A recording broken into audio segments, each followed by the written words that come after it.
Yeah, niggas don't have faith no more. I came back by myself once.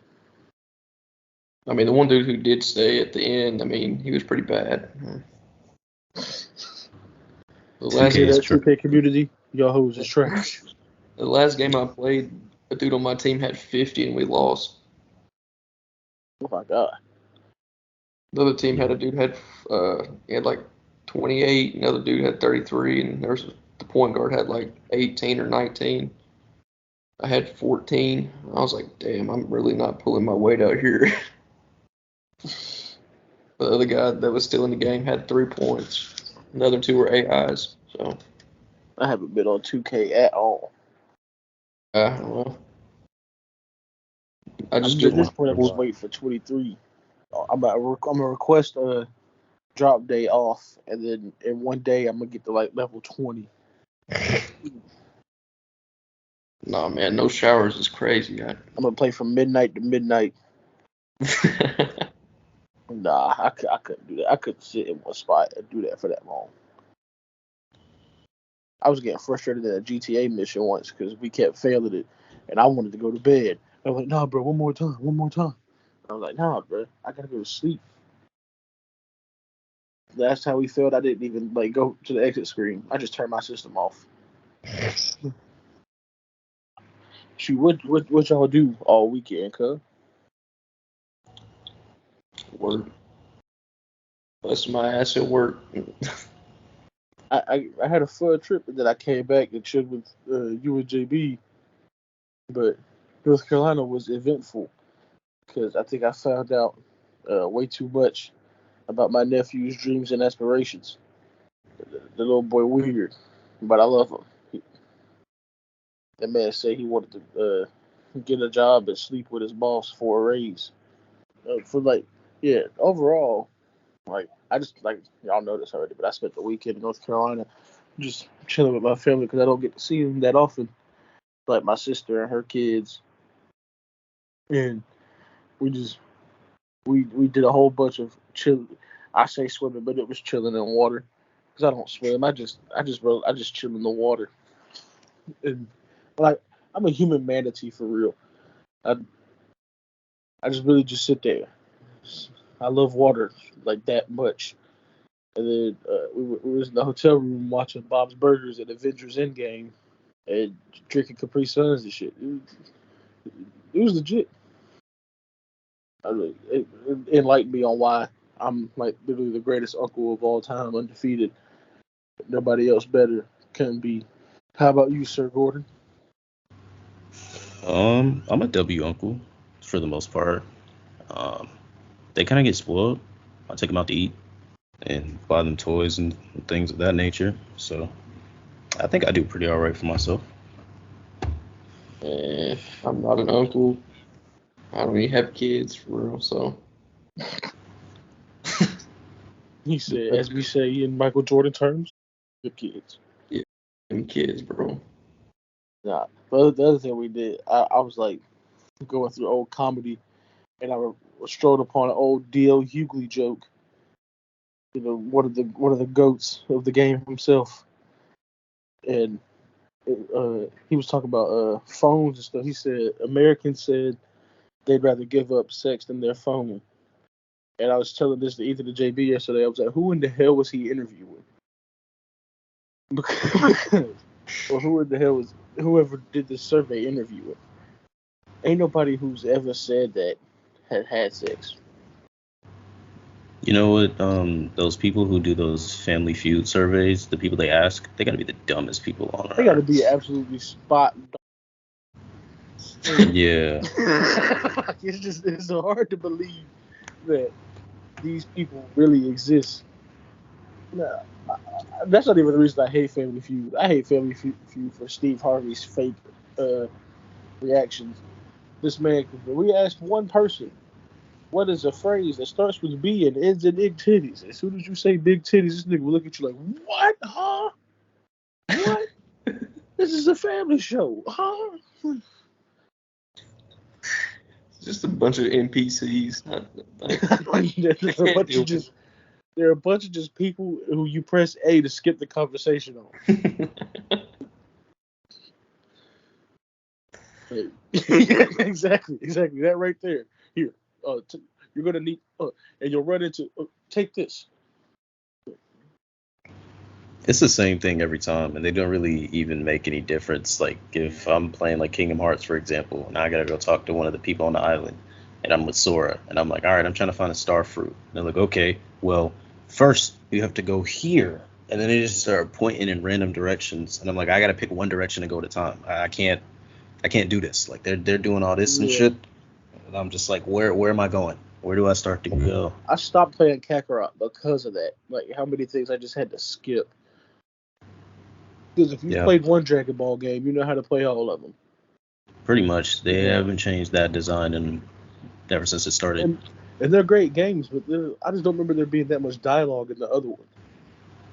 I also No, that's skipped a fair. few of them. So, like I think Kakarot was the first DBZ game I played since like PlayStation 2. Yeah, outside of that one, I did a lot of Crash Bandicoot too, just because the story was pretty interesting. Pac-Man. Remember that racing game they had? Yeah, that was a good one. That was a really good one. I enjoyed that one for sure. Pac-Man was a good one too. I think I played like Pac-Man World or something like that. It was a lot more open world than I anticipated. I really need to get Super Smash Brothers and start playing that again. Hold on, let me look this up because I've been saying a lot about this multiversus game. It's trash. Oh yeah. I had to create some sort of account to even start it, and I was just like, I don't even know if I want to deal with it. Start off with I was looking at the roster because I was like, who are these people? You start off with like Superman, and like you have to unlock all the other characters. Like it was so fucking, it was dumb. I don't know. Like it kind of sort of was like Smash Bros. Like a little bit, but I don't know. The movement was terrible. I didn't like it, so I uninstalled it. Yes, so they got apparently Rick and Morty are coming soon. They got LeBron, the Iron Giant, Tasmanian Devil, Velma, fucking Arya Stark from Game of Thrones, Batman, Bugs, Finn from Adventure Time, Garnet. I think that's like Steven Universe. Yeah. And then Harley Quinn, Jake the Dog, Shaggy, Steven Universe himself, Tom and Jerry, Superman, Wonder Woman. What? I think that the idea of like a multi-universe game is cool. Yeah. But at the same time, what the hell are they doing? Would it have been more fun game if it was like a battle royale type game mode, like a? I mean, I haven't played it personally, but I feel like that could definitely be it. Because like I don't know, Smash Bros is like you have to be good at it or you're not. Like there's no in between. You're not just an average Smash Bros player. Like you're ass if you're not good. I feel like I was pretty in the middle for a while. I think I only got good because just started playing random all the damn time. Just a lot of button mashing. I don't like it for some reason. I don't know. I never got into it as a kid. That's fair. Yeah, I sucked. I was in New Hughes for like the first half of my sophomore year, and they had like a big Smash Bros room on the second floor, and I tried to go into that room one time and got smacked. Like first round, smacked, and it was nothing else. It was nowhere else for me to go. I had to go right back home because at that point we had to give up the chair. It was a tournament style, and I think they hosted it like every other day. I was the Every dude time. that like in the tournament I probably never won, but I was the dude that made it really hard for the good people to make it to the next. I'd be the one person that shouldn't have made it to the finals and the finals. Yeah, no, I was always the first one eliminated. It didn't matter. I almost Like, put controllers a few times. Over time, like learning Smash Bros, I always found out that I knew how to do like some of the things they were talking about. I just didn't know what they were called. So they'd be like, "Do you know how to do this?" And I'd be like, "No." And then I'd do it in a match, and they'd be like, "Wait, you said you didn't know how to do that?" I was like, "I know that's what it was." Which is the funniest part. Yeah. Oh shoot, forgot the intro. All right, welcome back to the Bro Sports Talk podcast. Make sure to follow us, Bro Sports Talk, on Instagram. We are on YouTube, Spotify, So give us check us out, man. We got a lot of stuff coming. Give us a 5-star review on Spotify, as well as leave some comments. Sub if you're new on YouTube, and go to our Instagram page. We have a ton of reels on there. If you think we talk a little too much on the pods, you can go check out our reels. We have shorter segments just to keep you all kind of entertained and informed until the next episode drops.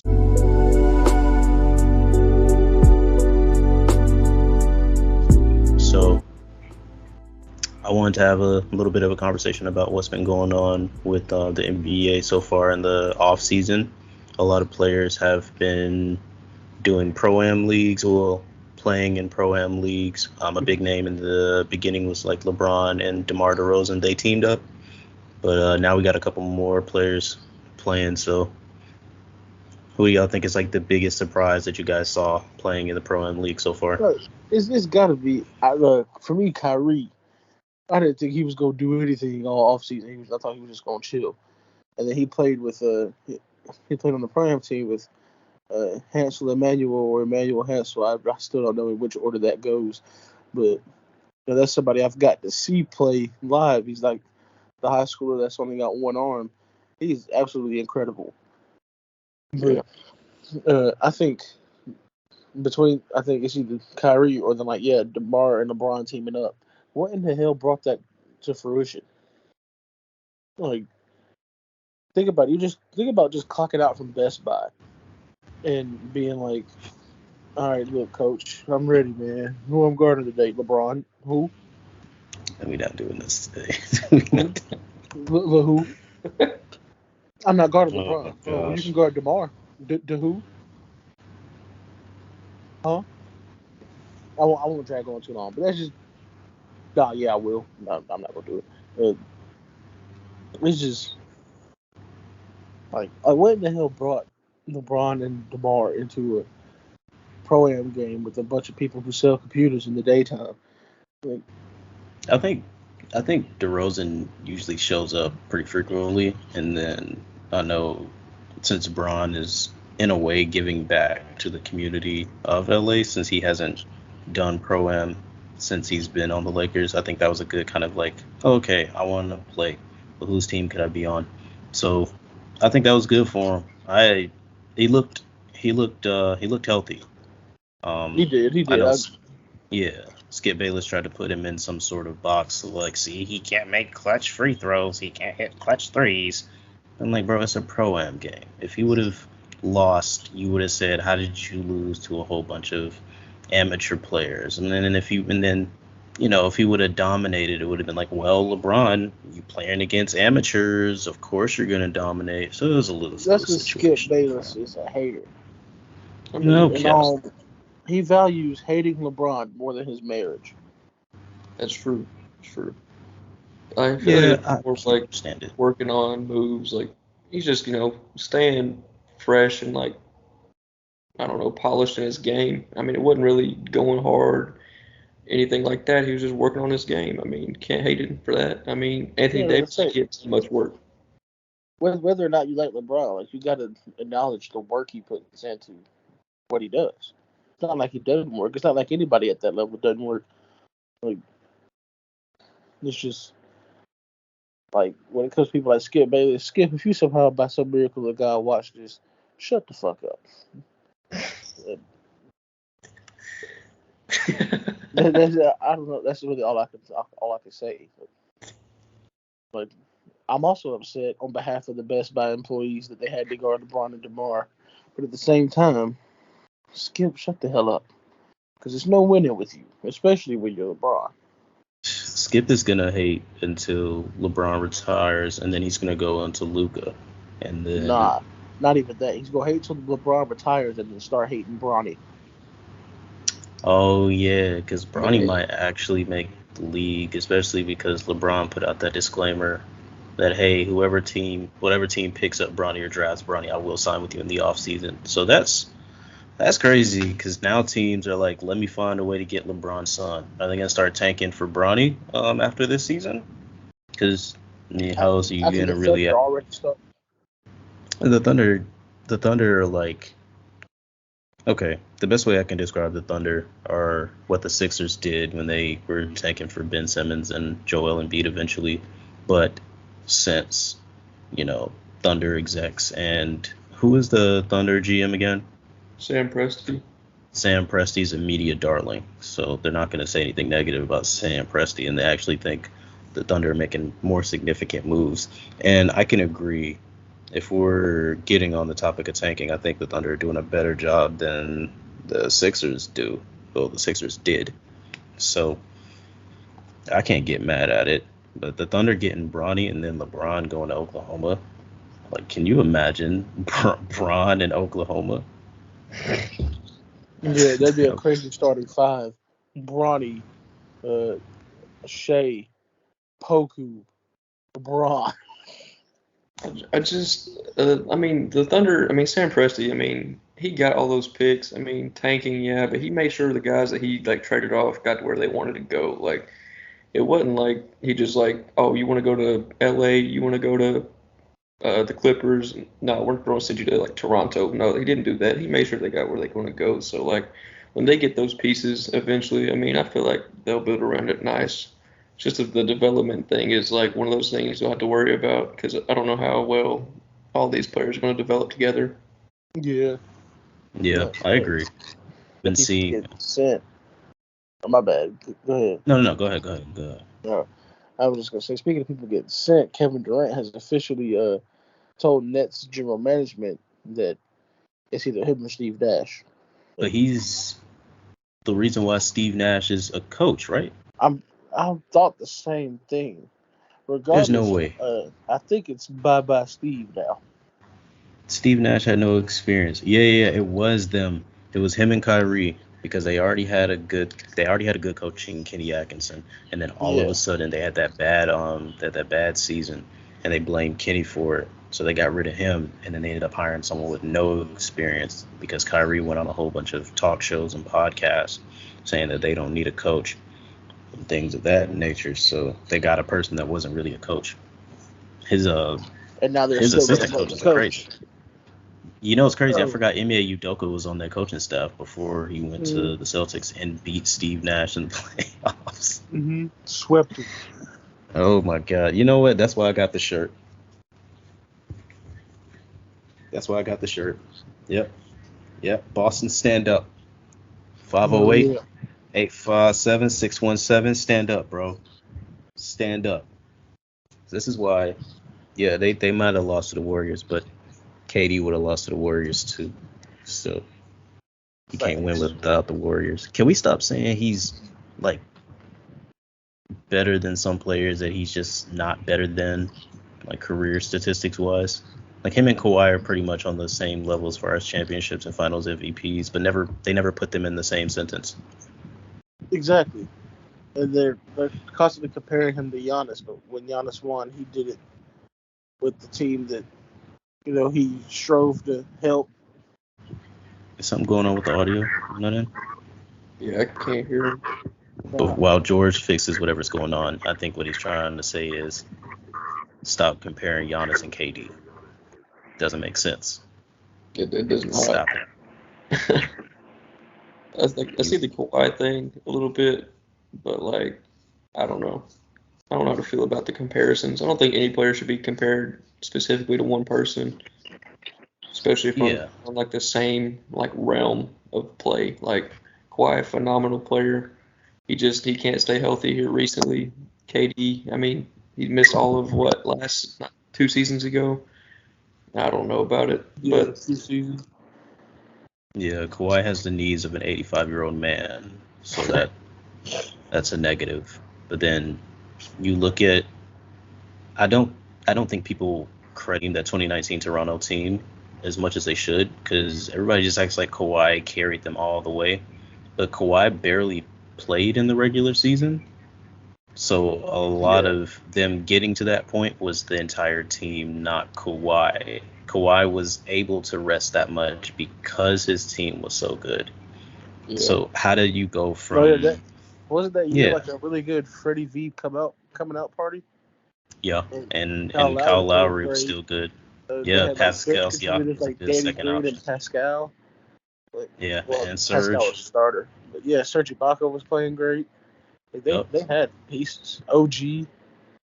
Yeah, OG was coming up too, so I don't like how they just try to say Kawhi carried everybody or the Warriors got injured. And injuries happen. That's what sports is. That's what sports are about. Like sports include injuries. As much as we want to create a hypothetical of all teams being healthy, what team is the best? That's impossible. They're playing at the highest level, so you're gonna have injuries regardless of the situation.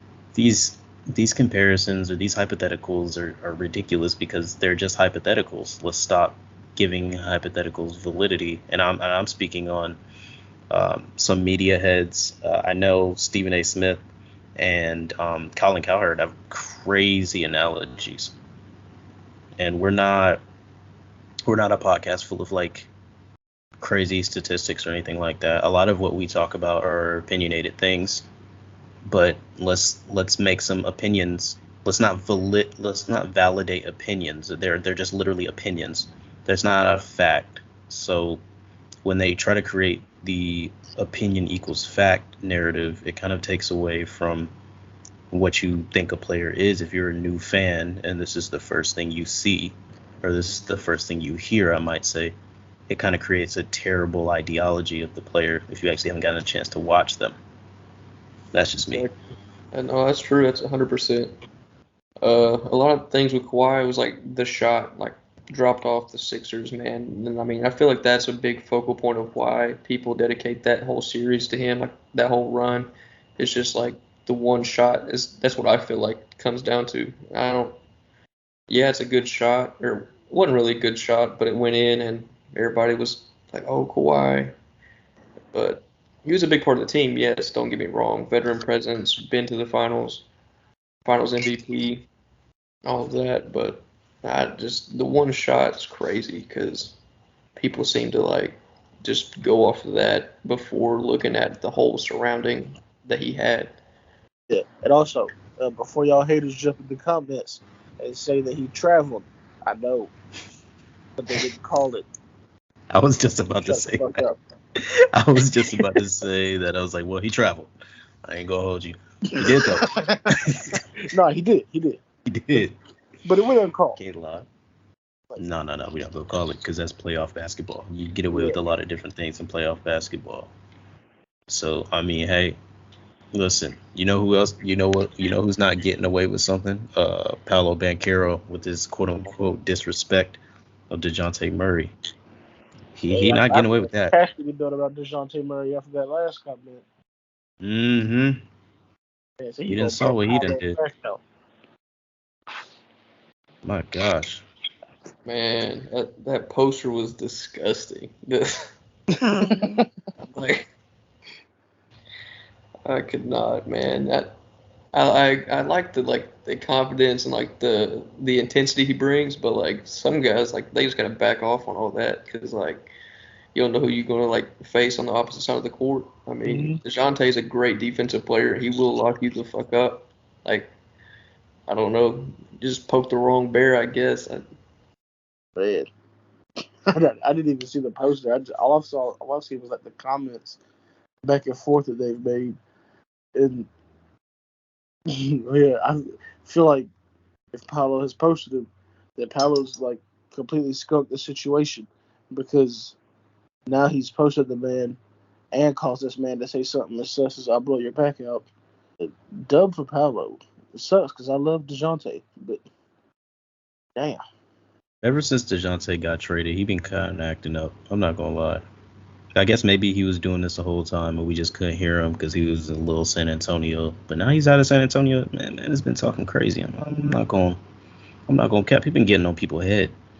Like, did you see him in his in the crossover pro-am game when he just like put the ball on man's dome like twice before he dribbled and kind of like drove to the basket or whatever? He had a contested layup. Man, been hanging around Trae Young too much. Like, and Paolo posted on his IG story, he said, LOL, follow me on the gram and everything. It must be personal, huh? That's fine. Just make sure you guard up next time and stop sending doubles family.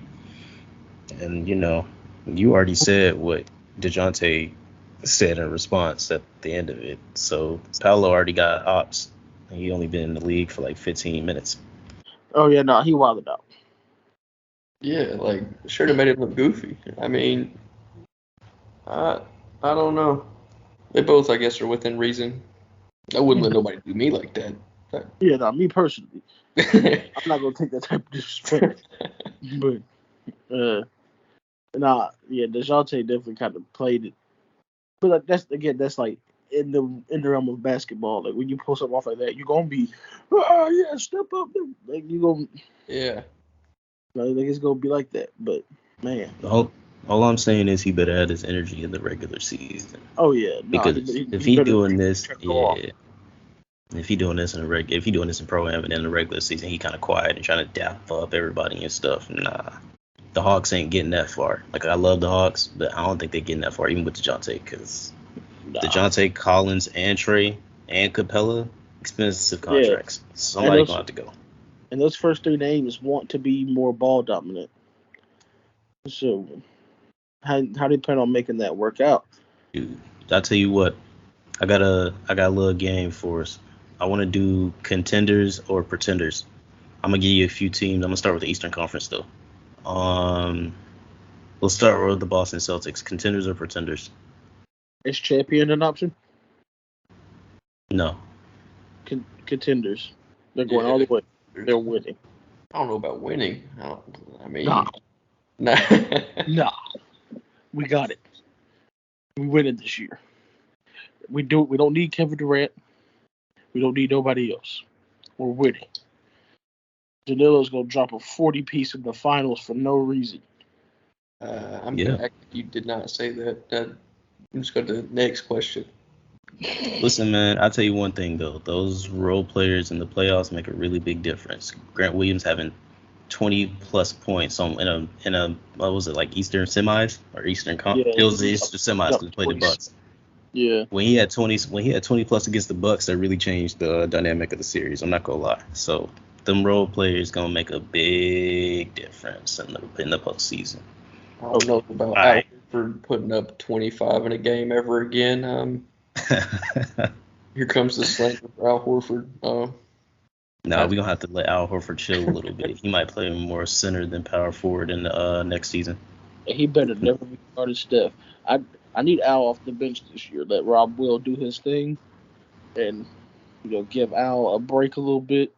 Let him still be Al, because he's a GOAT. We love Al Horford. That's right. What he gonna do? Because I don't see him coming into the starting rotation this time, especially because they can just slide Grant Will to the starting four.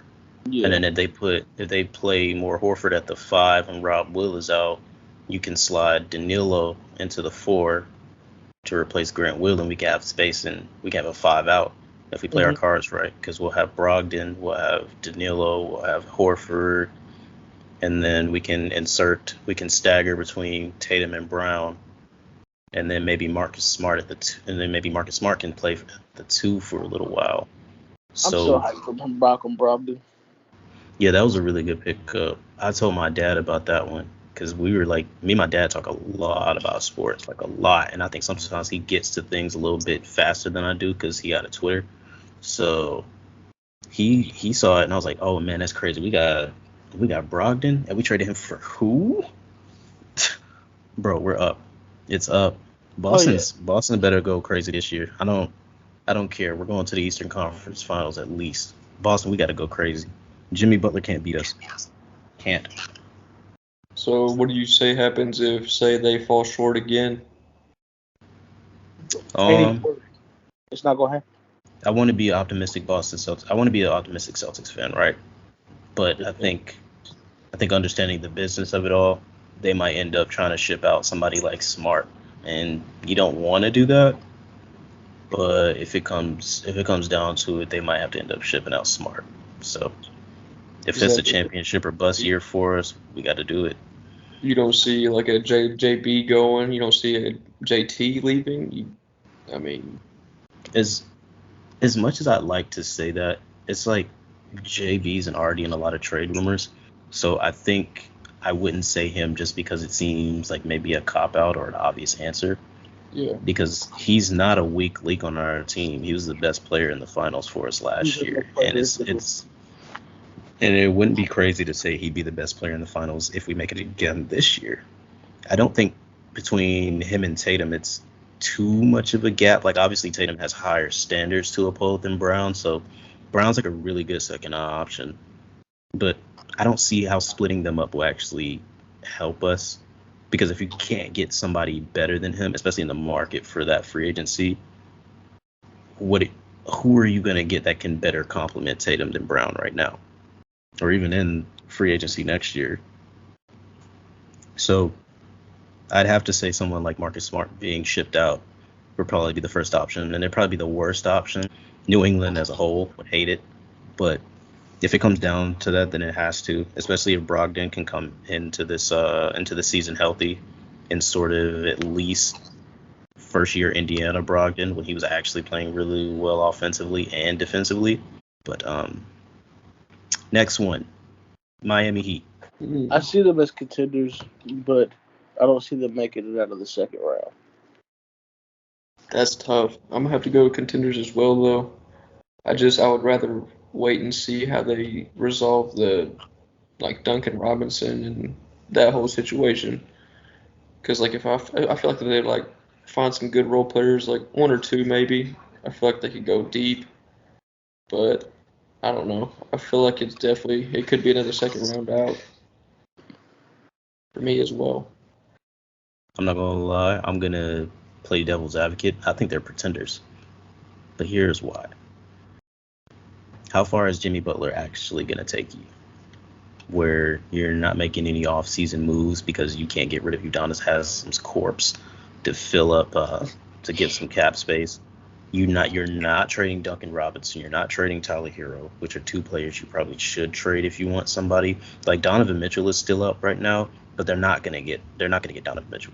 No. And if you don't get Donovan when Mitchell, that whole who are you gonna get? 5-team trade rumor came out, they weren't even a part of it. Yeah, so I've seen the bubble year was good for them, but I think the bubble year was probably their peak. Like, I don't think they make it to another NBA Finals, and I want to be wrong, because I like seeing teams that have sort of a no one's the star, we play within the system type of offense. But what is Bam's ceiling at the end of the day, and how far can Bam and Jimmy take them? Because Kyle Lowry is a terrible year. I kind of forgot he was even playing, because he just didn't really do much. Victor Oladipo seemed like their best player sometimes, and Vic just came back off 2 major injuries. So Yeah. unless Vic comes back to Indiana, if Vic becomes their X factor, then I can see them being contenders. But again, I'd love to be proven wrong. Milwaukee Bucks. We still thinking they're contenders, right? Oh yeah. Okay, because that's the easy one. All right, I got a difficult one. Let's say the Hawks. Pretenders. Still pretenders. Yeah. Not enough depth, or at least not enough versatility in everybody's game.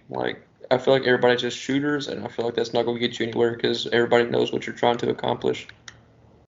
It just goes back to what I was saying earlier about them having way too much way too much of the same type of player that just wants to be ball dominant. Dejounte Murray and Trae Young and John Collins. And they just gave up Kevin Huerter. They gave up Cam Reddish a while back. They're losing depth, and they have all these people who want to be a star. It's not. I don't see them. I'll be surprised if they make the playoffs. All right, we'll do Western Conference. The team that everybody's been talking about lately, the Phoenix Suns. What we thinking? That's good. That's a tough one. Appreciate it. You know what? I'm gonna go ahead and say pretenders, man. I'm gonna go ahead and say it. Thank God. I'm gonna go ahead and say it. They're such a L, bro. They're such a L. Chris Paul's old ass legs ain't gonna be able to provide a whole lot. We don't know how DeAndre Ayton's gonna play out. I mean, who knows? I don't like the team, honestly. I'm gonna be the odd man out here.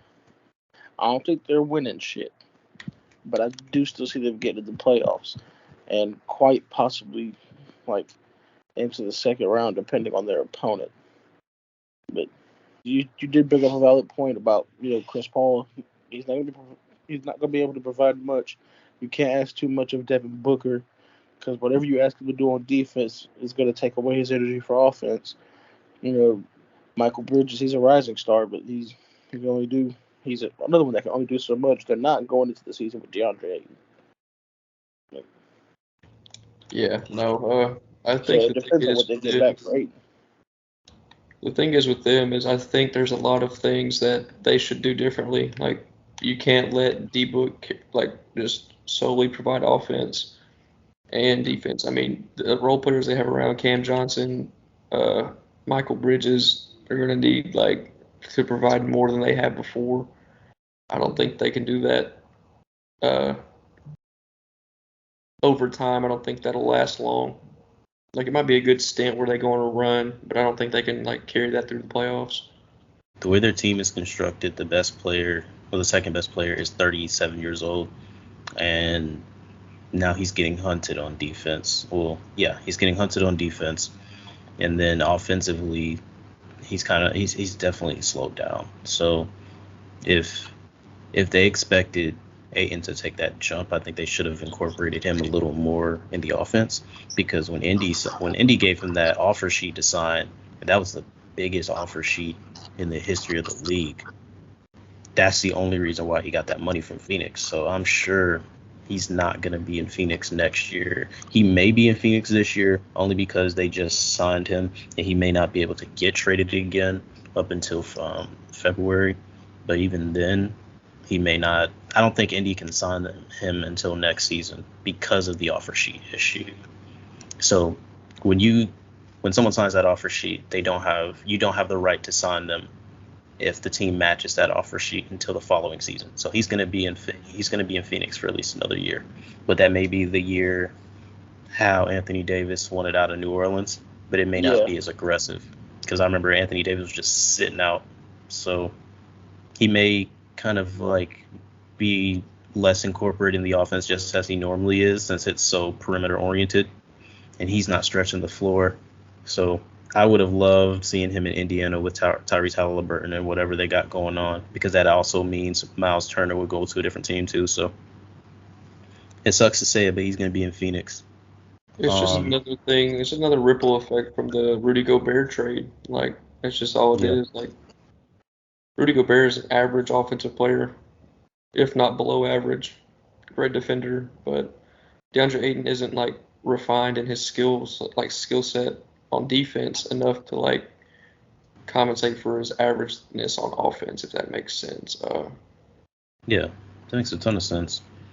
What do you think about Dallas? They just got Christian Wood this year too, for pretty much 20 cents on the dollar, really. If there was a pick between if there was a middle choice, I'd pick it probably, because I mean, I don't know if they're really contenders, but I don't think they're pretenders. I just don't think they have enough, really. I think they're a first round exit. First round? Yeah. Wouldn't go that far. I just don't think they're contending, as in. They did more with less last season, and they beat the best team in the West. Actually, why do you think they're not going to make it I up? will rescind that comment. I'll put them up in the second round, because I was thinking that more teams in the West are contending than there are. But the teams that I'm sold on contending that people haven't been speaking on are Memphis and New Orleans. How do you know I wasn't going to say that? I was going to say New Orleans. I definitely was going to say New Orleans, because when Zion comes back. Let's pretend that you just asked New Orleans. All right, I think they're contenders. Give me a chance, man. I was saying it the whole time. That was a great question, Gordon. I'm glad you mentioned New Orleans. I appreciate it. Yeah, we've known since the draft, since after the draft, that I'm sold on them right now. Cause I feel like Dyson Daniels was the right piece for them to pick up. Perfect piece. Again, very clearly a Lonzo replacement, but a very good Lonzo replacement. And with Zion coming back healthy, they got some factors that no one talks about with people like Jackson Hayes. CJ's there, the veteran leadership. He's gonna be a little bit tough to deal with on defense, but I think they got enough defense to overcome that and allow him to be there. And then obviously, I think Brandon Ingram's going to reach a level that he hasn't quite touched before this next season. I'd like to agree with that. And maybe Zion and him can be a huge scoring tandem for the next couple years. Sky's the limit for him. I'm excited. You said Memphis too? Memphis though is there. It's like such a iffy thing because they're a great tandem team, but I just don't know about the individual capabilities of each player. You know what Ja can do, you know what Jaren Jackson can do. Steven Adams was basically taken out of the playoffs, useless, couldn't do anything, was irrelevant. Guys like Dylan Brooks he was either on or he was super off. It wasn't even close. And the fact that he took the last shot to win the game was crazy. I would never have done that. Let that happen. But Desmond Bane, good guy. A big thing that for me was keeping Brandon Clark, I believe. They kept him. But I don't know if I can say they're a contender yet, so I'm going to say pretender. I think the thing that makes them a contender is re-signing Tyus Jones. But I don't know if that's enough, though. I say it would be a second-round exit. They're mad deep, and the older these big Western Conference teams get, the easier it is for them to slide into it.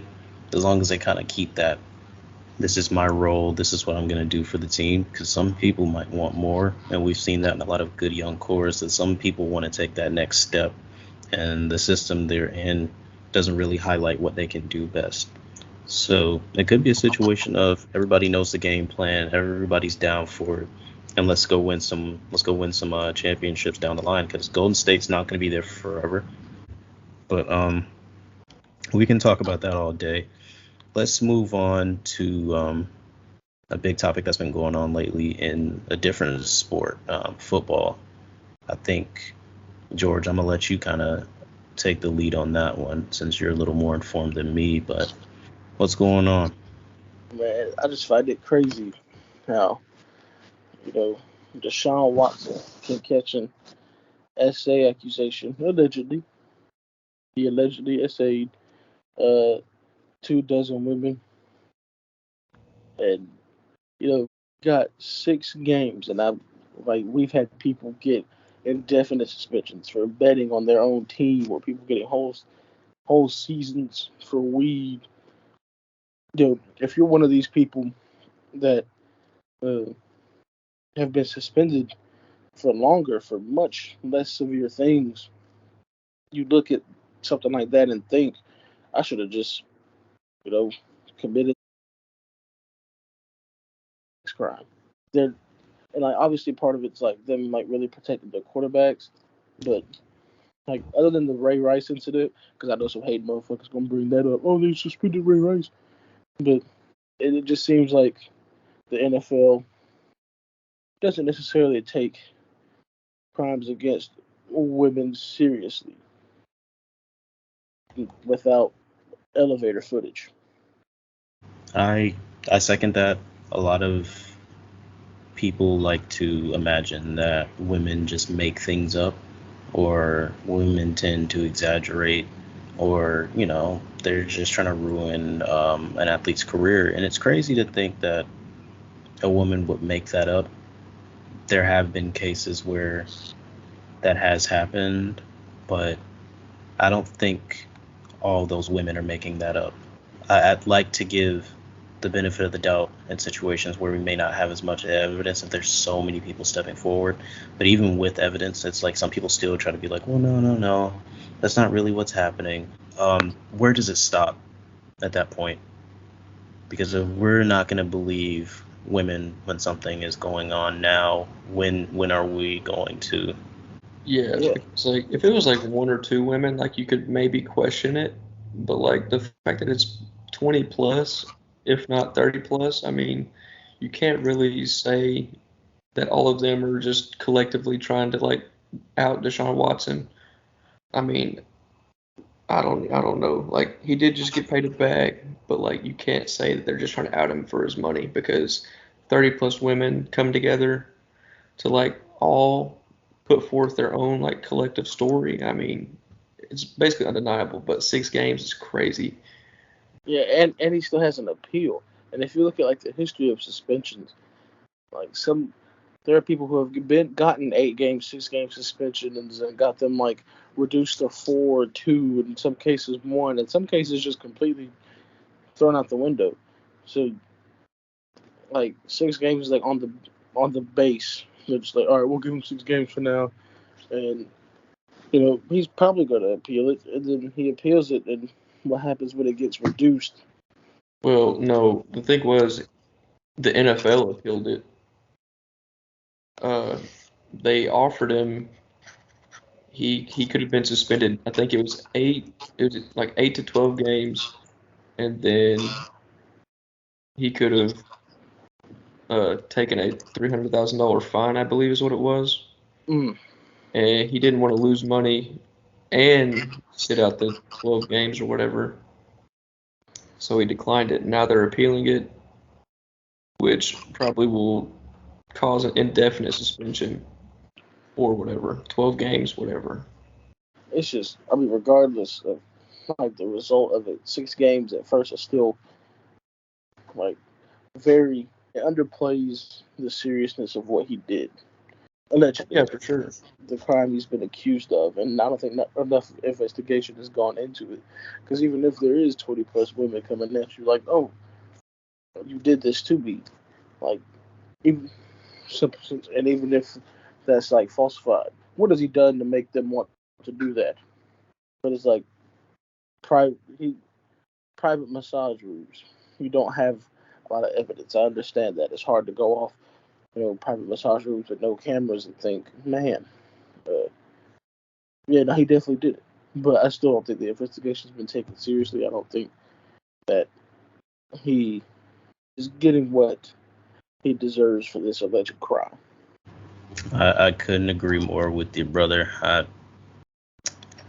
Oh man, everything in the dark comes to the light though. So all these, and see, that's why a lot of people say do not idolize anyone and don't meet your heroes in person, because some of these people are terrible. Allegedly. Now, Allegedly. allegedly, we weren't there. So I who's to was. say? Who's to say? We weren't a fly on the wall. So allegedly, we will continue. But I think also on our Instagram we'll probably keep people up to date the best we can as far as that case goes. Probably I'll leave that up to George or Ethan to kind of keep us updated on that. But yeah, I thank you all for watching and listening, whatever you're doing. Make sure to follow us on Instagram at Bro Sports Talk. We're also on YouTube, Spotify. So if you see us, leave a comment, leave a 5-star review. If you have anything that you'd love for us to talk about, hit us up. We're on Gmail at trey.gordonpod@gmail.com. I'll leave it in the description for those who didn't hear me. But yeah, just let us know what you think in our comments on YouTube. Give us some feedback on Instagram as well. And go follow us on TikTok at Bro Sports Talk as well. So we thank you all. George, Ethan, do you have any concluding messages? Man, we love y'all. And stay out of private massage rooms. Uh, y'all better be looking out for the Pelicans, but the Celtics are going to be the 2023 NBA champions. Much love, and see y'all next.